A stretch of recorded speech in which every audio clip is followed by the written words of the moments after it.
lecturer in global economy at the University of Glasgow. She works at the intersection of business and international affairs, focusing on how multinational corporations acquire political power, how they exercise it, and how they can be held accountable.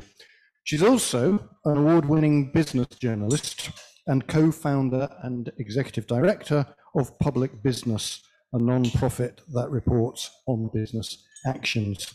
So Maha will present the report shortly with a PowerPoint, just a few minutes, and then we're going to have a discussion with a panel of whom we have one member at present, Ken Okamura. Ken is a senior lecturer in finance at the Said Business School in the University of Oxford, and his work's focused on the impact of bribery and corruption in international business and the impact of anti-corruption laws on trade flows. He's previously worked as a fund manager and in investment banking. He's a chartered financial analyst and so very well placed to discuss the issues raised in the report. If he arrives on time, or hopefully he'll come in at some point during the presentation, we'll also be joined by Ryan Rafferty, who is a postdoctoral researcher at Nuffield College, Oxford. I understand that he has made it from Oxford to London, but he's struggling to make it within London from Paddington to Clerkenwell. He's a political scientist whose research investigates the design, sequencing, and comparative performance of climate change mitigation policies under varied political and economic regimes.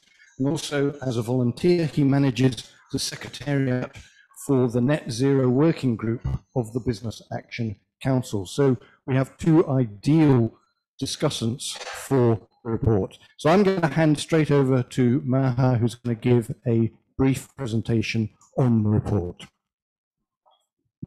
Thank you so much, Paul, and thank you everybody for being here.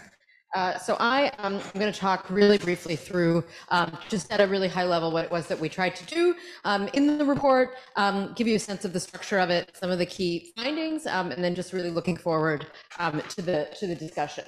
The brief for this report was to think broadly about forms of corruption in commodities trading, so not the commodities sector more broadly, but really specifically the international trade in commodities very broadly defined, and to think not only about the patterns of corruption in the sector, but also what it was that we needed to know more about to understand corruption, and what were the potential avenues or levers of anti-corruption effectiveness that might exist. And we wanted to do something that was really forward-looking. And so because of that, the way that we structured the report is to think briefly about some of the broad kind of high-level trends, what exists that we know is kind of patterns of corruption in the sector already, but to focus actually on a couple of areas that we think are going to be kind of growth areas, both in a dark sense in terms of where there may be kind of growth in corruption that we need to pay attention to, but also areas where there's opportunity for research growth, and places where we think we need to focus our attention as researchers and as practitioners to understand a bit better going forward. So kind of starting with this sort of high-level overview, we began by reviewing not only the kind of academic and policy literature on corruption, on commodities, on international trade from a variety of disciplines, but also reviewing, and I'll talk about this a bit in the presentation, we did a kind of 20-year review of enforcement actions that have been taken against companies in the commodities trading sector, and tried to draw out some of the trends there, and then also conducted a range of elite interviews.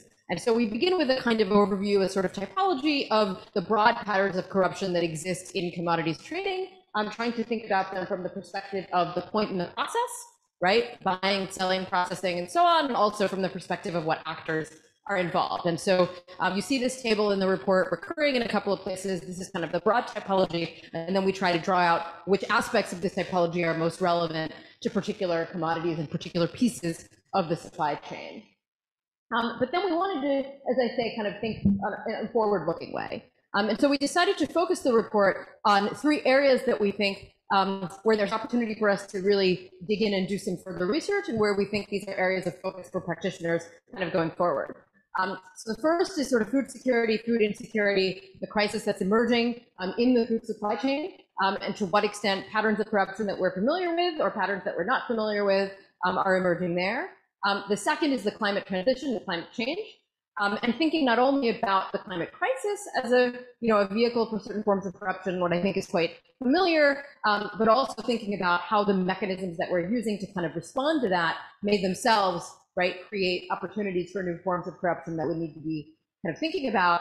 And then the third is to think about sort of the emergence of blockchain, and along with that cryptocurrency, which is talked about as a vehicle for potentially new forms of corruption, but also may have some opportunities for us as a tool that we can use to address kind of corruption more broadly in commodities trading, when we try to evaluate a bit what the possibilities are for that. So I'm going to kind of talk you through really briefly some of the findings from each section, and then kind of sum up some of the findings overall. So in food, the thing to consider is that normally when we talk about food insecurity, we're talking about the lack of access to food, lack of affordability, kind of bottlenecks in the trade.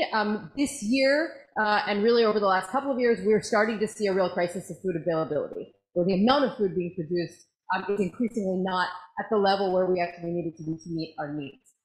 So we're seeing a real crisis of food availability, and that is exacerbated both by the climate crisis and by the shock to the food supply as a result of the war in Ukraine. And that really was something that was kind of coming through the food system while we were researching and writing this report, so this is very much of the moment. At the moment, or at least at the time that we kind of stopped collecting data for this report in September, it was estimated that there were 864 million people hungry in 91 countries. And certainly food supply is part of that, trade is also part of that. There are 130 or more trade restriction measures that are currently in place affecting the transport of food, and that is affecting up to 20% of globally traded calories. This is the unit of measurement in food these days. And then there's corruption associated with those trade restricting measures, because where countries are trying to restrict trade in order to guarantee their food supply, part of what they're finding is that corruption then kind of interferes with that, undercuts that. So one of the places that corruption enters is people trying to get food, outside of these trade restricting measures. So those factors sort of combine to create, I think, some of the hallmarks of what we would consider a traditional resource curve, where there's scarce supply, volatile prices, market disruptions, and obviously the prospect for people to make, right, windfall profits. In that environment, we think of that with kind of other resources. We are beginning to see that with food, at least in the period that we're looking at.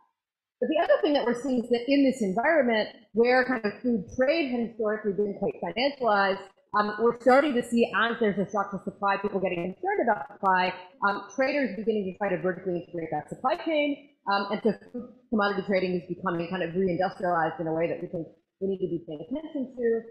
And then finally, as consumers are getting concerned about sustainability, traceability, sort of organic food and so on, right? That's an emergent trend in kind of food production that we need to be thinking about in trade, because those certifications are embedded in the trade, and we'll come back to that. Then in terms of climate, there are really two pieces of this. The first is kind of, as we're pushing towards net zero, we're moving to new technologies. We talk about those technologies as renewable technologies because they're not fossil fuels, but of course the technology that we're relying on is made from stuff. And it's made from stuff that isn't endlessly renewable because it's made from minerals and they come from somewhere. And so those supply chains for those minerals, whether they're lithium, whether they're cobalt, they have also all of the patterns of the extractive supply chain that we know well, where corruption is concerned. The second thing is to think about geographically, right, where those minerals come from. So we know from thinking about extractive supply chains in more kind of traditional fuels, right, that the countries where those minerals come from or where they're processed, there are particular corruption risks that arise in and around those countries. In the case of the green minerals, we're really talking about China. So at the top, the first graph that you see is the graph that shows where these minerals are coming from, where they're actually produced and where they're in the ground. But the second graph, I think, is the really important one. It shows where they're processed. And so regardless of where they come from, some of it comes from China, not all of it comes from China, almost all of it is processed in China or by Chinese firms. So that means that sort of China then becomes a crucial node in terms of thinking about where corruption, lack of due diligence, enforcement issues may arise, right, in the green mineral supply chain. And then beyond China, right, a lot of these minerals are located, if you look at some of the other countries that are listed here, these are countries that may be already countries that would flag for a corruption practitioner, right, concerns, because these are places we're talking about fragility, we're talking about conflict, we're talking about histories of violence, weak enforcement. So these would be kind of areas of concern where, again, I think we need to be applying our traditional kind of extractive industry toolkit to thinking about these minerals, and we don't necessarily tend to talk about them that way.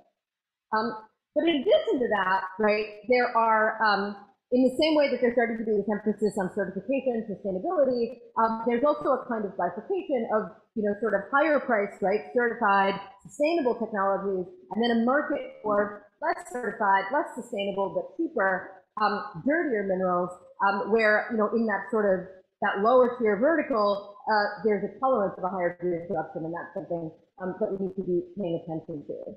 And I also wanted to think about some of the policy tools that we're using to deal with the climate transition as themselves giving rise to new kinds of commodities. So in addition to the physical commodities of these green energy minerals, we also wanted to think about the trade in the carbon markets, right? These financial commodities that exist as a result of policies that we're taking to combat the climate crisis. And here we looked at both kind of compulsory emissions trading that exists, for example, in the EU, but also at kind of voluntary schemes for companies to kind of pay for and trade offsets. And both of these carry certain corruption risks that include double counting of emissions reductions, falsifying claims of carbon offsets, and then also things that aren't necessarily corrupt but are still perhaps problematic for our purposes. So, for example, companies generating carbon emissions, right, in order to basically then create, right, and sell and purchase offsets so that they're engaging in environmental destruction as a form of financial arbitrage. That's something that I think we should be concerned about, even if it doesn't fall within, right, a traditional definition of corruption. Then finally, we looked at blockchain. And this is something I think that is being very widely talked about in the literature, but where we wanted to throw a little cold water on some of the kind of overstated speculation that's taking place here. So there definitely are concerns that blockchain can be used, cryptocurrencies can be used to engage in corruption, often to evade other anti-corruption mechanisms. So we looked at, kind of using it to engage in trade-based money laundering, using it to evade trade-related sanctions, for example, the ones that are currently placed on Russia. And there is some evidence that, actors could be using cryptocurrency in this way, but most of the, sort of elite experts that we interviewed to get some sense of this suggested that the likelihood of this is going to be quite small scale unless states begin to sponsor their own cryptocurrency. And that's the place where there might be enough scale that we should really be concerned. But blockchain is also something that's starting to be used as an anti-corruption tool. So a lot of the kind of environmental sustainability, governance standards that we're familiar with in other kind of areas of global supply chains are using blockchain technology, right, as their technical way to verify that whatever it is that's being produced is being produced in compliance with the standards. Anti-corruption is not usually one of the things that these standards are measuring. They're often measuring labor or environmental sustainability, but it's possible that we could be embedding anti-corruption standards, right, into these existing monitoring regimes. And so for that reason, we wanted to look at how are these existing monitoring regimes working. And what we're finding is that the benefits of traceability, and certainly there are benefits in terms of the ability to falsify reports along the long supply chain, which is a big problem in commodities trade, is reduced when everybody has to work from the same document. But that has to be weighed against the cost of compliance for small traders. So in the commodities that we're looking at, we're talking about small traders in countries where there is weak governance, where there are fragile states, and where the cost of compliance is going to be prohibitive for a lot of these traders and is not necessarily going to be borne by buyers at the end of the chain. So we need to think about feasibility and also who's going to bear the cost. And then I wanted to show this. We did look at enforcement actions against, sort of the large commodity trading companies. And as you can see here, when we say enforcement, we did not just look at traditional anti-corruption enforcement, but also at financial enforcement, trade and commercial law, the human rights law, other types of abuses where corruption might come into the picture. A couple of findings and implications. The first is that the issues that we're looking at vary a lot from country to country. As you can see, for example, in the China sort of carbon and mineral graph, right, that these issues are concentrated in particular places. And we should be doing more on a comparative level to really think about the differences between country risk profiles and what we can learn about what policies work from that.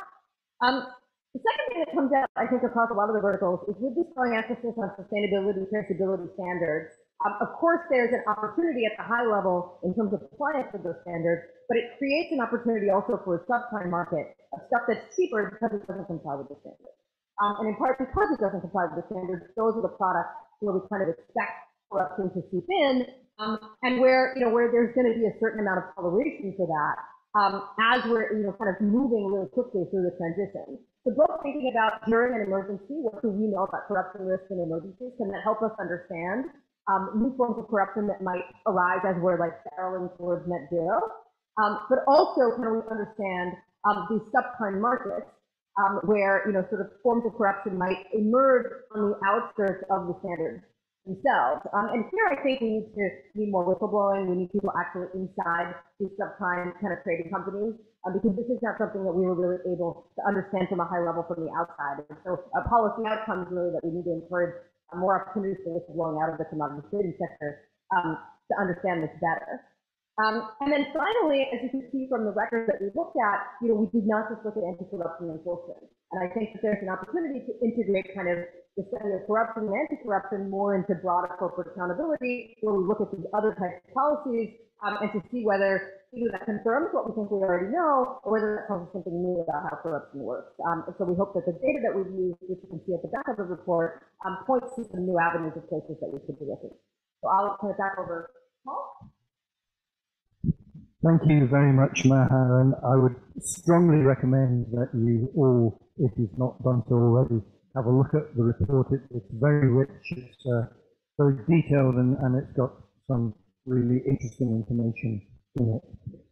What I want to do, I'm going to ask Ken in a moment to give us the more general response to the report, but first of all, I wanted to ask you a couple of direct questions, Ken, if I may.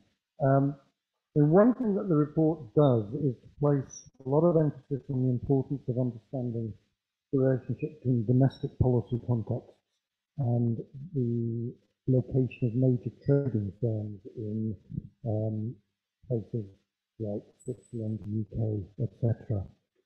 And so the question is, how does that variability between local and international impact on the prospects of the promotion of global standards, those kinds of standards as advocated, for instance, by EITI or the Maritime Anti-Corruption Network, Fisheries Transparency Initiative, etc.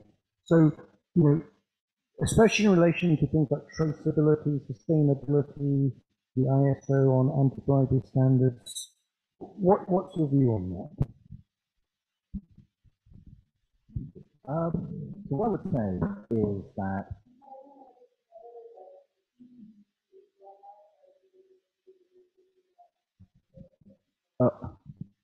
okay, I'm hoping that people can hear me. What I would say is that the location of the different countries means that the regulatory regimes are very, very different. Certainly, American-based resource companies are subject to a little bit more oversight, say, than the ones that are based in the Middle East or in Switzerland. There is an underlying problem, which is they are also enormous octopus-like organizations, and their subsidiaries tend to be based in offshore centers. And to a great extent, this actually holds not just for traders, but also for things like the major kind of commodity firms. They have lots and lots of subsidiaries that are designed in some ways to optimize their tax affairs, in some ways to optimize the privacy of their organizations, and in some ways to actually perhaps foster a little bit of secrecy that allows them to perhaps kind of pay out. I certainly think that when I was talking about the subprime bits there, to some extent, the really big players, they don't get their hands as dirty as they used to. Pre-EITI, pre-kind of the OECD anti-bribery convention, I think that there was a lot more kind of activity that seemed to be directly corrupt. on the hand, they free 99 drive to a tax deductible expense. And so, but now what you see is that in all the kind of conflict zones, the first companies that are operating, they tend to be very small, very kind of agile, and perhaps very, actually I would call them subprime. And then once the operation is up and running and they have notice of vendor with the local government, they sell out to one of the big traders, which is, well, I suppose it's clean on one level, but it does kind of make you wonder why we have all the rules. And so international regulation is still hard. So if I could say one more thing, in terms of carbon trading, in order for it to work, really, either there has to be a global regulator, which I think will be very hard, or alternatively, you actually have to have kind of protected harbors, which means carbon border taxes. And carbon border taxes are hard because politically, it's really, really difficult to sell. But anyway, those are my observations about international regulation. Thanks, Ken. So basically, it's difficult. Okay, Ryan, are you sufficiently kind of recovered to be able to respond? Absolutely, absolutely. So, Ryan, you've read the report, I'm sure, and so I'm going to ask you a question that arises from it, even though you weren't here for the presentation. The report focuses attention on how climate transition is elevating new minerals to critical status. That's creating new opportunities for corruption that exploits unpredictability and volatility. International carbon markers in particular seem to be a real source of risk, and the report talks of sacrifice zones as hotspots of transformations, such as rare earth metal mining. What did you make of that element of the report and its assessment of the corruption risks in the clean energy market, and in particular, how we might address them? Well, So I'd say that it's definitely a risk in this sphere, just as previous mineral mining was a risk. Corruption is part of it, but it's a lot to do with land laws within these jurisdictions that have these rare earth materials, various minerals, cobalt, nickel, chromium, different things that go into the renewable energy supply chain, value chain, production process. Nickel, for example, in Indonesia is very vulnerable to all sorts of dubious extractive procedures that I don't need to go into detail for, but I think the report outlines the basic problems theoretically quite well. I think it's important to think of this as a upstream to downstream issue. So I first of all commend the report and its writers and Global Integrity for commissioning the report, because I think I've worked a lot in tropical deforestation the past couple of years. I was looking at corruption of various kinds, you could say, although we didn't call it corruption, but I like this framing of the report in these terms, because you see from, for example, in Amazonia, lots of, well, first of all, there's the credit process that goes into funding these various shell companies that invest in various, I'd say it's just very non-transparent, but the investigative journalists that have looked into these processes and companies that end up importing these materials, whether they be in the agroforestry, timber and soy, beef products, but also the minerals, iron ore, gold mining in Amazonia has been definitely illegal in many places, in many jurisdictions the past couple of years. That's shot up, and that was really following huge volatility in commodity prices, especially during COVID. And so what the report discussed about paying attention to foreign exchange fluctuations and the fact that these transactions occur through intermediaries, is questionable. It's like, why do we do that? Given that these are presumably state-owned, except, I mean, they're certainly dished out by the state, kind of, apparently they think ad infinitum, but the credit giving process of Brazilian banks to the upstream producers, plus the central bank's involvement, the Central Bank of Brazil, for example, its involvement in supposedly regulating forest risk and climate risk, should be called into question. What are they doing to prevent things that are continuing to happen while they produce reports about forest risk and natural resource protection? All the while, there's very little legality to speak of, I think, in any of these processes. So I commend the report for those 2 points, especially in my experience, those have been 2 very important issues that have been virtually undiscussed in much of the literature.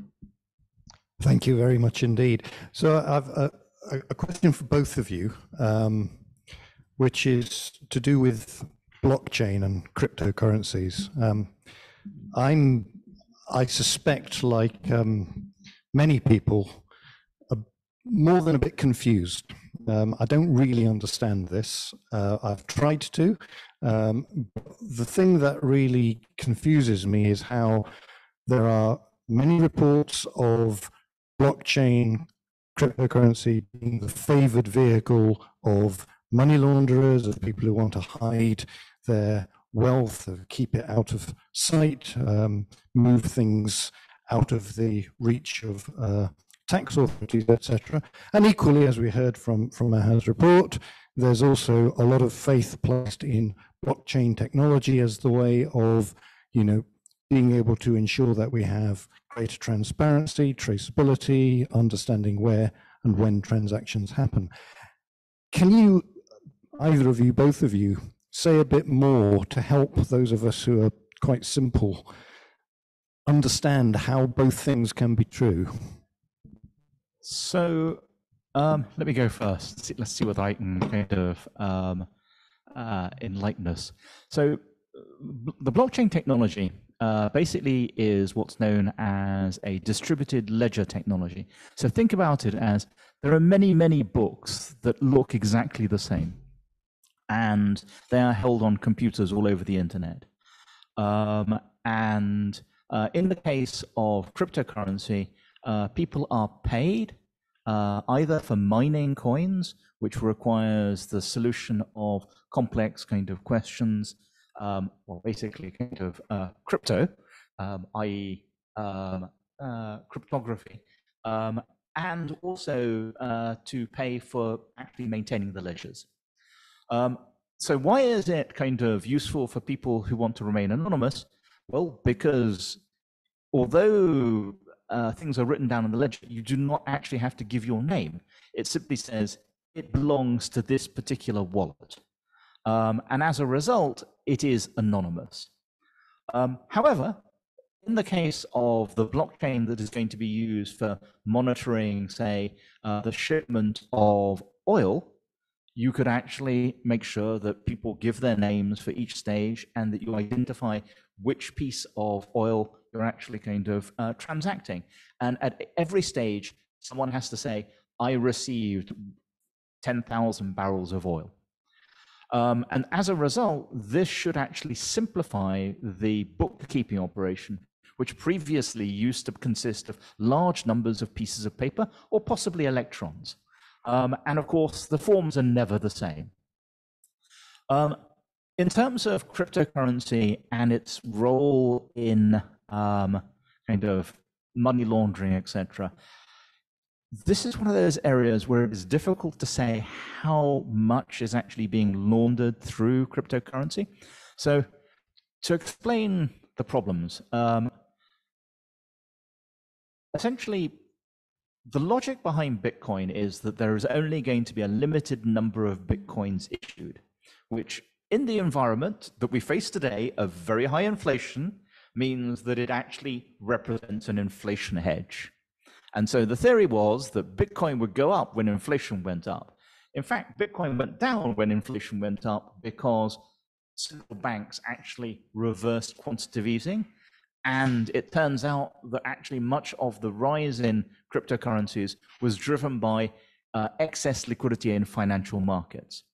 But this doesn't alter the underlying logic of the fact that you look around the world today, and the UK has faced an enormous hike in interest rates, and the previous chancellor has taken a lot of brickbats. But it's also true that many of the problems that have hit the UK are actually still waiting for most developed countries around the world over the next 18 months, which is to say, we're going to have to pay for a lot of stuff.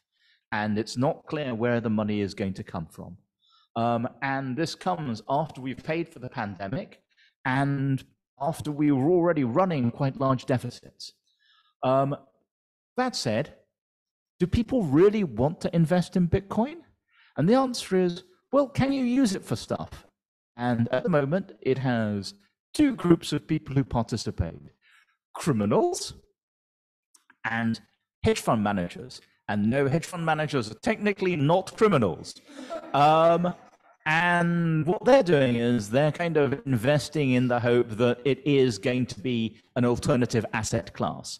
However, in order for it to be an alternative asset class, it actually has to work as money.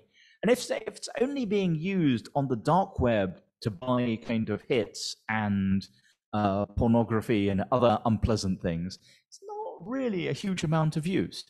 And so one of the reasons why it's hard to use as a way of laundering money is that, well, first of all, you can identify where the Bitcoin was. There are, in fact, Bitcoin laundering agencies. So you send your money to someone who says, we will then exchange it for other pieces of Bitcoin, and no one will know where your Bitcoin came from. It also turns out that a significant number of these are scams, and they steal your money, which is always a problem on the dark web. But even if you can get your Bitcoin changed into clean Bitcoin, at some point, you actually have to turn it into real money in order to buy stuff in the real world. And in general, most of the major exchanges are subject to standard AML KYC laws. It's not perfect. There's probably a gap, but it's certainly not going to allow you to launder billions and billions.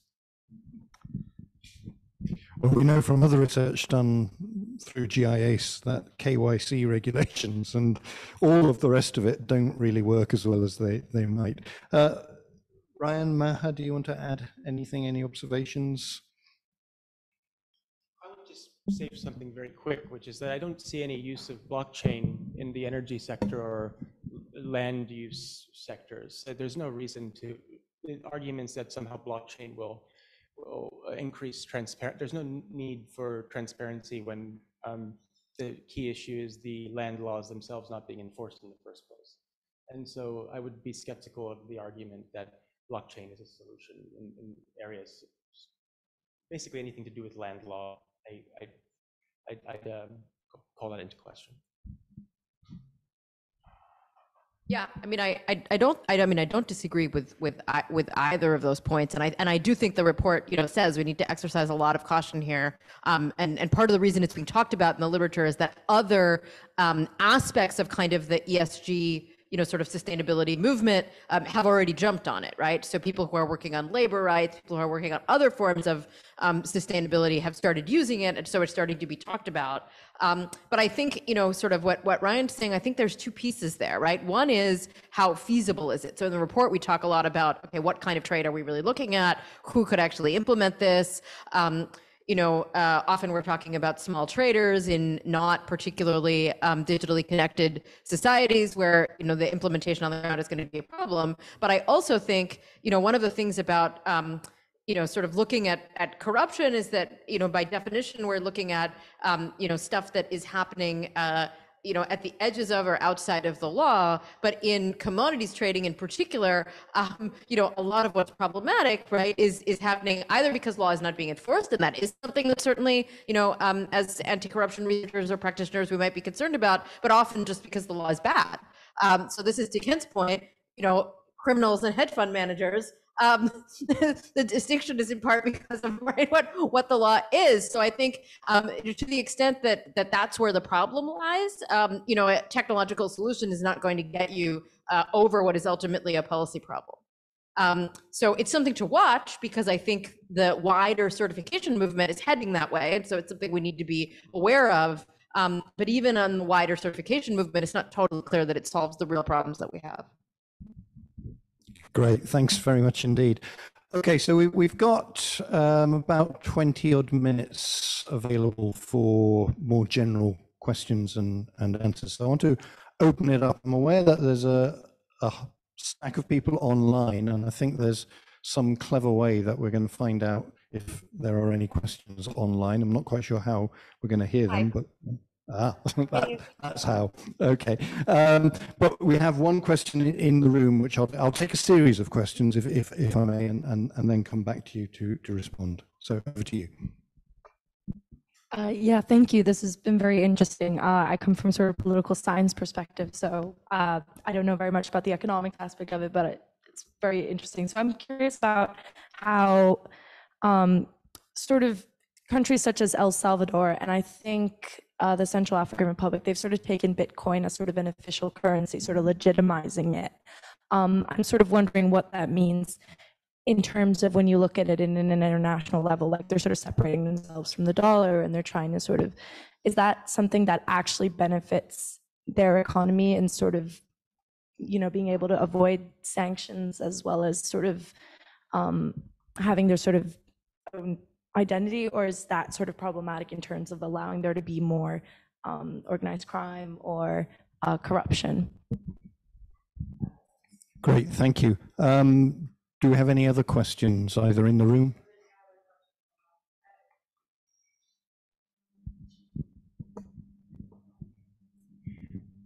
So there's 1/3 of the report is really about the food crisis, and then the next section is really about the climate transition. And for me, those two issues are kind of just completely one and the same. So I was wondering if you could talk a little bit about if there's any way urgency towards the climate transition or stuff like, I know the carbon costing and stuff that you talked about, but if there's other ways that we're making solutions for the climate transition that might help solve some of the corruption problems that we're raising in the food crisis.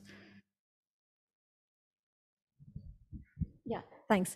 I haven't read the report, but from the taster menu that I got, it's really fascinating, and I'll dip into it deeper. The question that I had, because I haven't read it, and you might have touched upon it, is have you been able to pick up in the review that you did and the evidence that you got any sort of examples of micro instances of commodity trading and corruption? I'm referring to, for instance, sand mining. It's a huge issue in regions like South Asia. They cross borders between Nepal, India, and Bangladesh. A lot of local election financing, not just at local government level, but provincial and even central level financing happens through sand mining in instances of that. And there is a link between the sort of international and the domestic, but it's at a more micro level. And some of the sand actually does get exported in containers into the Middle East. From, let's say, the western coast in Pakistan and in India. So is that some evidence that you picked up as an emerging area of corruption linked to commodity trade?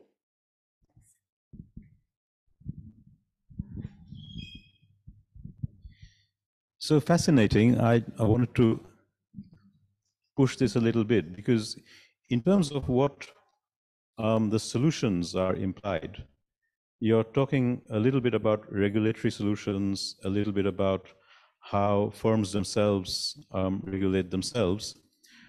I think I'd ask, again, I haven't read this in detail. I had a quick scan on this morning. Have you looked at, in the different types of corruption you discuss, who are the gainers and losers from this corruption? I mean, because a lot of this kind of big international commodity trading is really a collusion between buyers and sellers, and the people who suffer are consumers, right? Or people who are paying slightly higher prices for stuff, or it's in the environmental damage, and again, it's a kind of general consumers and so on. Now, if buyers and sellers, who are the powerful players here, have a very strong interest to collude, how are we going to stop them, right? So I think, so from our perspective, and we are also part of ACE, we are the SOAS ACE team, And we look at these checks and balances within the players, right? So I'm curious to see if you've come up with some evidence which could help us identify, or that's maybe the next stage of research, is to look at who are the, is it possible to find cracks within the coalition of beneficiaries and then play on that? Because otherwise, I agree with you. I mean, international regulation is not likely to work at all if there's huge rents to be made by collusion, and both the buyers and the sellers and the powerful players want to collude. It's in their interest to collude. Regulation is very unlikely to make a very big dent. So we need to find cracks. We need to find, there are losers within the powerful who we can get onto our side. Who are they? It's not clear. And I think that's where the kind of recent, and also the kinds of questions that Pallavi was asking, it's at that more micro level that you might find conflicts of interest, which we can then use as an anti-corruption strategy, as opposed to understanding what the problem is. Those are great Hang questions. on, I'm going to take a couple more. Okay, fine. And then hand back. So, Alan. No, I got them down. Cool, thanks, Paul. So I'm Alan from Global Integrity. A couple of reflections. I'm not sure I've managed to quite formulate these as questions, but first one, just a little one, is I was struck by the way you talked in relation to the report about the three areas. And you kind of said that they were all kind of vehicles for corruption. And it, to me, as a kind of relative layperson in these areas, it struck me that the first two, the kind of food, agriculture, and climate, are kind of sectors. Whereas the blockchain and cryptocurrency struck me as more vehicles. So I don't know if there's a distinction between arenas and vehicles, which I thought, I don't know, just, that was one thing that struck me. But the more important thing, I was really intrigued by your reference to the resource curse. I've done quite a lot of work on extractives governance over the years, so I'm kind of reasonably familiar with the use of the resource curse and the reality of the resource curse in that sector. And for me, what the connotation of that is it's about, when a country becomes particularly dependent on a resource, and the fact that resource is there undermines effective governance in that country, which then kind of led me on to another thought, which I think relates to the point about the connection between the international and domestic. The report, and I really like the use of a common typology across the case studies. I thought that was really helpful. The report seems to be about sectoral vulnerabilities to corruption in different sectors, which is great. But what I would also be interested in is the question of to what extent might corruption in those sectors undermine effective governance in terms of state-citizen relations in particular countries.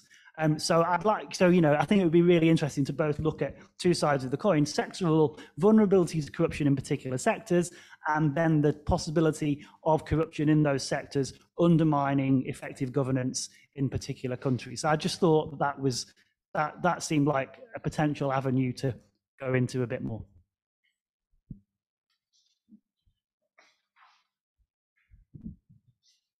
Hi, everyone. I'm hoping the sound is okay for those people online. I'm Aislinn Baker.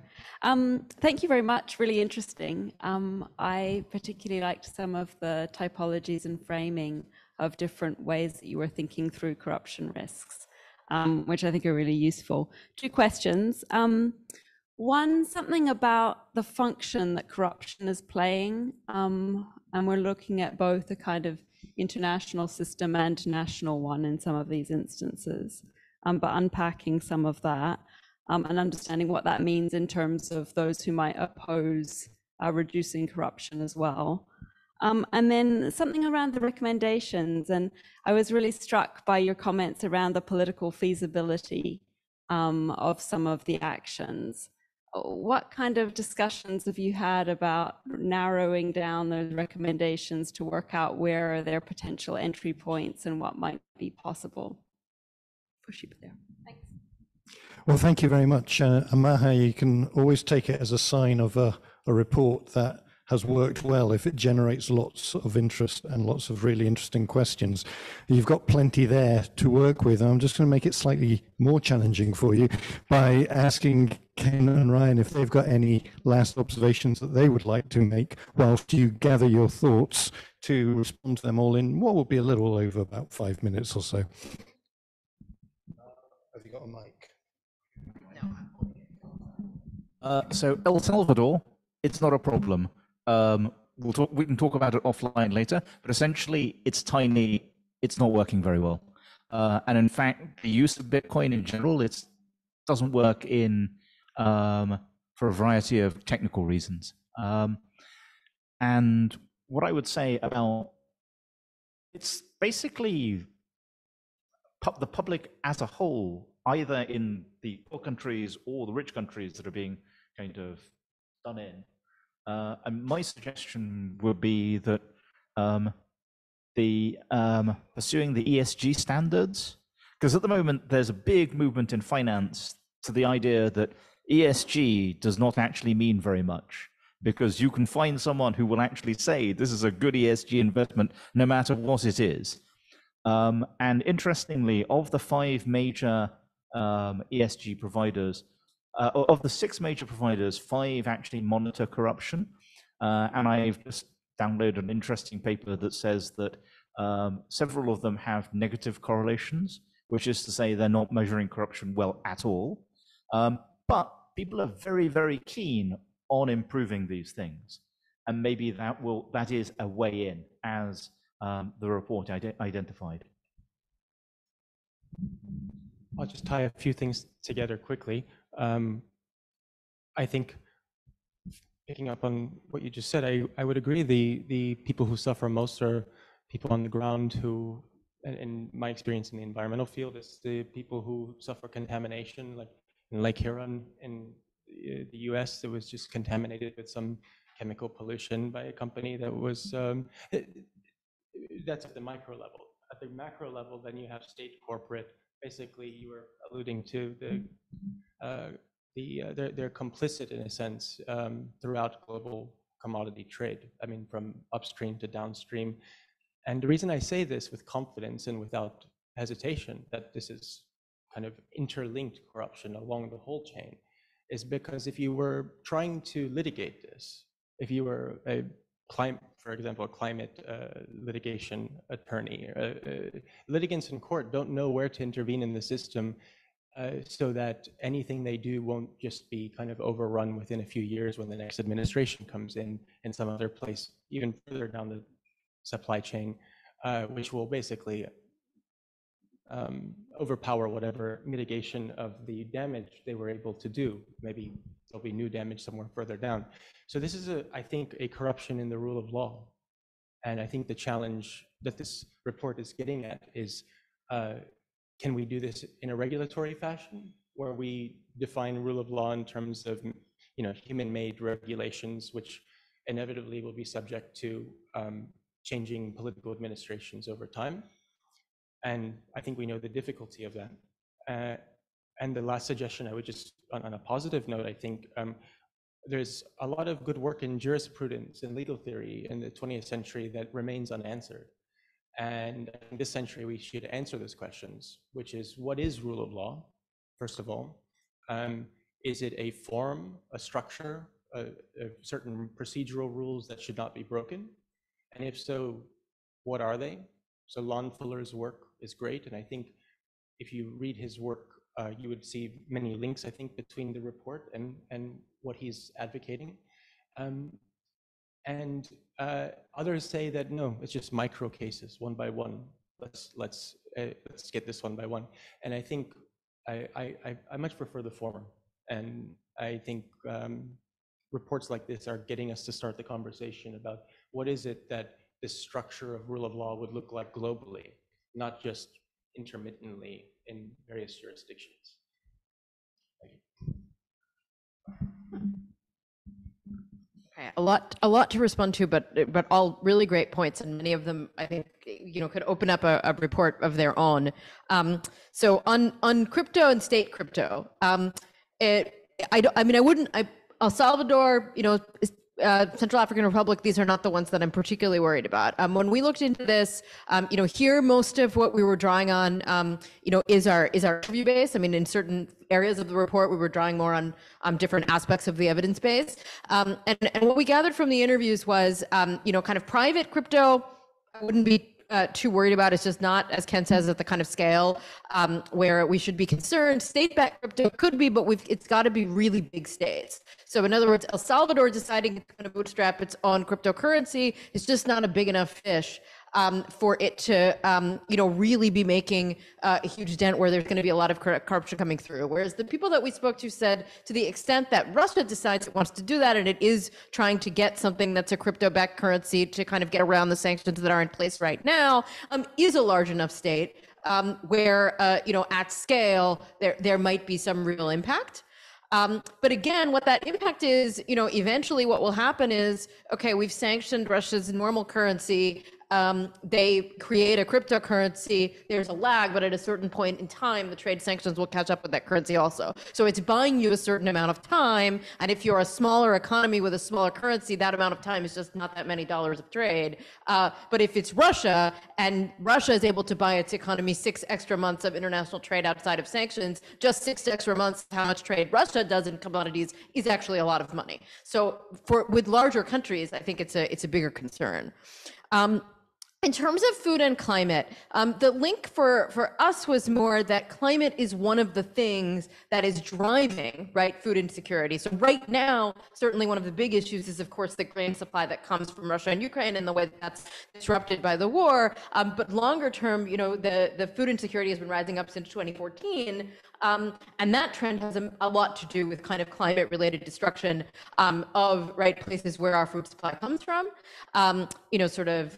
flooding and so on, extreme weather, and so it's more that climate change is a trigger of corruption in the food system, rather than the other way around. In terms of mechanisms that we might be putting in place. To the point about sand mining and kind of small scale corruption, it's not a particular example that we looked at, but we did, try and draw out that obviously there are, corruption in commodities is very local to specific commodities, to specific kind of regional economies. There's a section towards the end of the report that talks about food trade in Southern Africa, for example, and research that's being done very specifically on the regional economy there. And one of the reasons we want to, draw attention to the need for more kind of comparative country by country research and case studies like that is to kind of draw out what's particular about each of these forms, because there are some global trends, but there are also some really unique local factors that I think we need to consider. The kind of questions about, rule of law and what might work and who are there losers within the system who can be leveraged for action? I think they're kind of related questions. And I think, kind of Ryan's point about what really is rule of law is important. In the report, we say that one of the reasons that we wanted to look at this broader range of cases, not just kind of anti-corruption enforcement of anti-corruption law, but other types of litigation, is that there is enforcement taking place of issues that are, I think we would recognize as these are forms of corruption that are being enforced against under these other legal fields. So there's quite a lot of trade and commercial litigation that is actually about corruption, in part because that is where buyers and sellers get into fights with each other. So a shipment of oil is leaving Nigeria, the barge is owned by company A, the oil on the barge is owned by company B, the workers on the barge work for company C, and it's going to be delivered to company D somewhere else. The Nigerian officials extract a bribe. For 6 months, those 4 companies will litigate with each other about out of whose share of profits should the bribe money come. And while they're litigating that in commercial court, they all have to agree that the bribe took place. They have to declare it in their court filings that the bribe took place. So the place that we can leverage is actually to look at trade and commercial litigation, at economic litigation. There's all kinds of customs bribery and customs fraud that emerges in tax enforcement. It will not come up in an anti-corruption database. So I think there's an opportunity to think more about kind of the trade regime, the commercial law regime. Commercial arbitration is becoming less and less secret and more transparent. That's great for anti-corruption researchers. That I think there's ways to work within the grain of economic law, which is often stronger from a rule of law perspective than some of the kind of good governance, human rights law that we might be more comfortable with, and pull at that thread.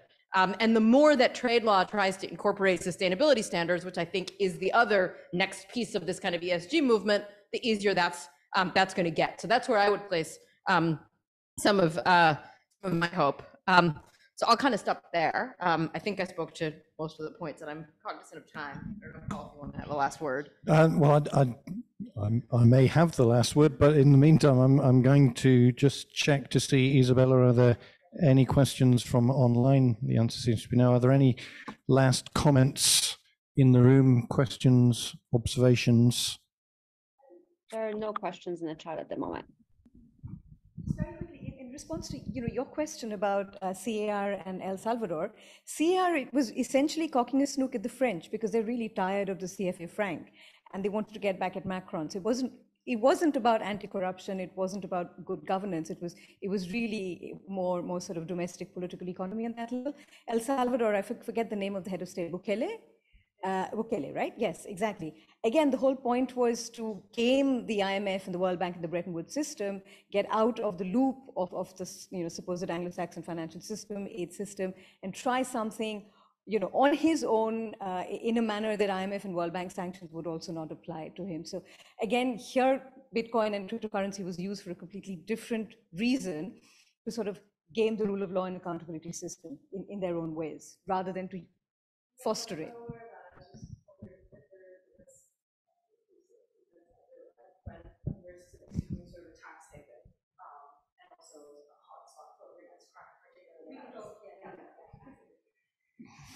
Well, thank you very much. We're just coming up to the hour, so it's time to wrap this up. I want to thank Maher in particular for the presentation. I think you commented on a thread, a future thread, and pulling on threads has all kinds of different impacts. Sometimes it leads to things unraveling. Sometimes it leads to greater clarity. I think this report has definitely opened up a whole series of really useful and important areas to explore further. And that's what we were hoping for when we commissioned the report, was to identify the future areas of research that we need to do more work on. And I think you've definitely done that. And a lot of them have been brought out, both in the comments from Ken and Ryan, and also from the questions that we've had. Ryan, I think the focus on rule of law makes a lot of sense. Mushtaq always has I think a very useful distinction between rule of law and rule by law. And increasingly, I think rule of law regimes are moving towards becoming rule by law regimes, and it's something that we need to watch very carefully. But thank you all very much indeed. Thank you to the audience and to those online. I have found this a really fascinating discussion. It's a really good report. And so can I ask everybody just to show their appreciation in the normal way? Thank you.